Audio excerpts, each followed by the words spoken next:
Let me say something out loud that nobody says out loud.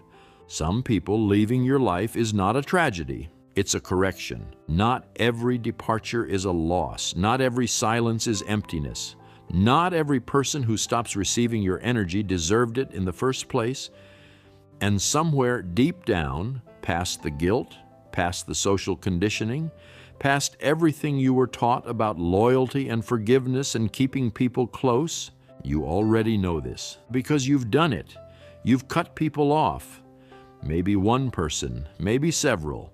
And instead of the grief you expected, instead of the loneliness everyone warned you about, you felt fine, more than fine. You felt like yourself again. Today, I want to tell you exactly what that means. Not the comfortable version, not the version that just validates you and sends you home feeling good. The complete version, including the part that nobody, not the therapists, not the self-help books, not the feel-good YouTube videos, will tell you straight. Because there are two very different things that can make a person feel fine after cutting someone off. One of them is strength, and one of them is a wound so old it stopped hurting. By the end of this video, you will know which one you're carrying, and you will know what to do with it. Here's something the mental health conversation almost never acknowledges. When you cut someone off, a friend, a family member, a partner, someone who was woven into the fabric of your daily life, you grieve. Not always loudly, not always consciously, but something in you mourns the version of that relationship you wanted it to be. The version you kept hoping it would become. The version you stayed for longer than the evidence warranted. Psychologists call this ambiguous loss, a term coined by researcher Pauline Boss to describe grief over relationships that end without closure, without a funeral, without a moment where society gathers around you and says, "We're sorry for your loss," because nobody sends flowers when you stop answering someone's calls. Nobody asks how you're doing 3 months after you walked away from a friendship that was slowly hollowing you out. The world just moves on and expects you to as well. So you do. You move on. You feel better. You tell yourself you're fine, and you probably are.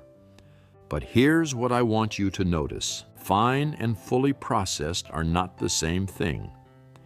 And the difference between them matters more than almost anything else we're going to talk about today. Here's something neuroscience discovered about the human brain that should fundamentally change how you think about the people you've walked away from. Your brain doesn't distinguish between physical presence and mental presence. A 2019 study from the University of Michigan found that social rumination, the act of mentally replaying interactions with people, rehearsing conversations, relitigating decisions, activates the same neural networks as actually being in those relationships. Read that again. Thinking about someone you cut off costs your nervous system nearly as much as being around them. This is why you can remove someone from your life completely and still feel drained by them months later. Still wake up at 3 a.m. constructing the argument you never had. Still feel the familiar tightening in your chest when something reminds you of them. Your brain kept them on the roster, not because you made a mistake, not because you secretly want them back, but because your nervous system catalogs unresolved emotional data the way a hard drive catalogs unfinished processes. Running in the background, consuming resources, waiting for a resolution that never came. The Stoics had a name for the antidote to this, and it's one of the most misunderstood concepts in all of ancient philosophy. Marcus Aurelius, Epictetus, Nietzsche, who borrowed heavily from the Stoics even as he critiqued them, all three arrived at the same radical idea: Amor Fati, love of fate, not acceptance, not tolerance, not making peace with what happened. Love, the active, deliberate embrace of everything that occurred, including the relationships that broke, the people who disappointed you, the connections that cost you more than they ever gave back, as not just inevitable, but necessary. Necessary for what? For the person you are becoming.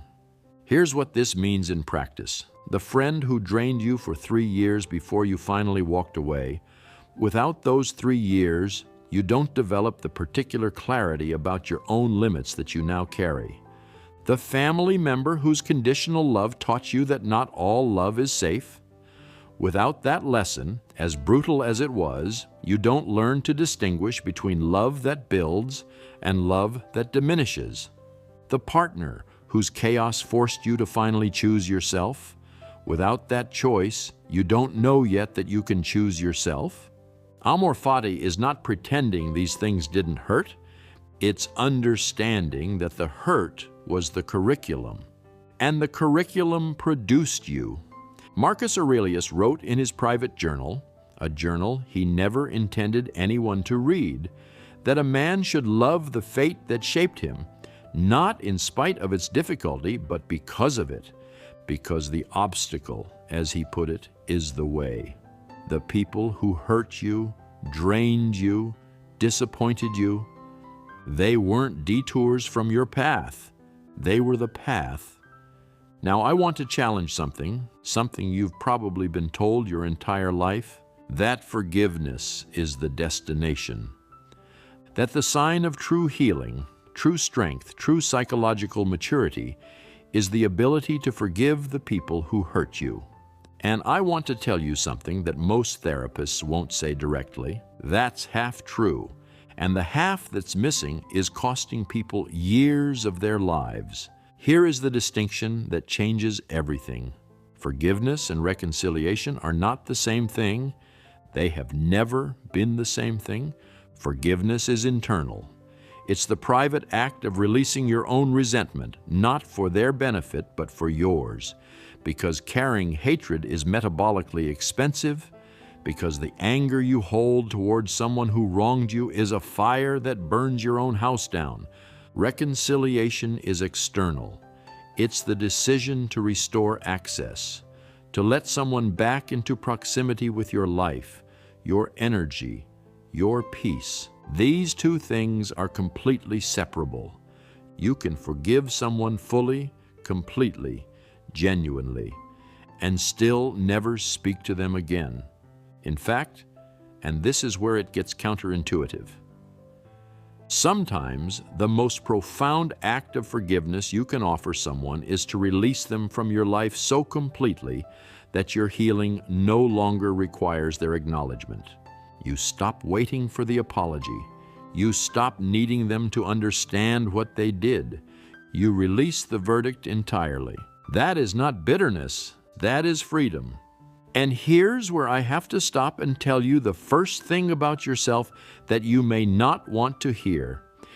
Everything I've described, the clarity, the peace, the Amor Fati, the forgiveness without reconciliation, all of it is real. All of it is available to you. And none of it is what most people are actually doing when they cut someone off and feel fine. Here's what the research shows. A landmark study on avoidant attachment published in Psychological Science found that people who score high on avoidant attachment, who report feeling fine after relationship endings, who describe themselves as self-sufficient, unbothered, at peace, show elevated cortisol responses when subliminally exposed to images of the people they claimed not to care about. Their bodies told a different story than their minds. The peace wasn't processed peace. It was suppressed pain wearing the mask of strength. Now, before you spiral, I want to be precise about what this means and what it doesn't. This does not mean you were wrong to walk away. This does not mean the relationships you left were worth staying in. This does not mean the relief you felt was fake. It means that relief and resolution are not the same thing, and that the human nervous system is extraordinarily good at protecting you from pain you're not yet equipped to process. Your brain didn't lie to you. It bought you time. The question is what you do with that time. Marcus Aurelius wrote about the Hegemonikon, the inner citadel, the ruling faculty, the part of you that no external force can touch without your permission. But here's something about Marcus Aurelius that most people who quote him conveniently leave out. He was not a naturally detached person. His journals, the Meditations, are not a record of a man who found peace easily. They are a record of a man in constant daily struggle with his own mind, who had to remind himself repeatedly, sometimes desperately, to return to equanimity. He wasn't describing a destination he had reached. He was describing a practice he had to maintain every single day. And the practice was not detachment, it was discernment. There's a critical difference. Detachment says, I don't need anyone. I am sufficient unto myself. The opinions and presence of others are irrelevant to my inner state.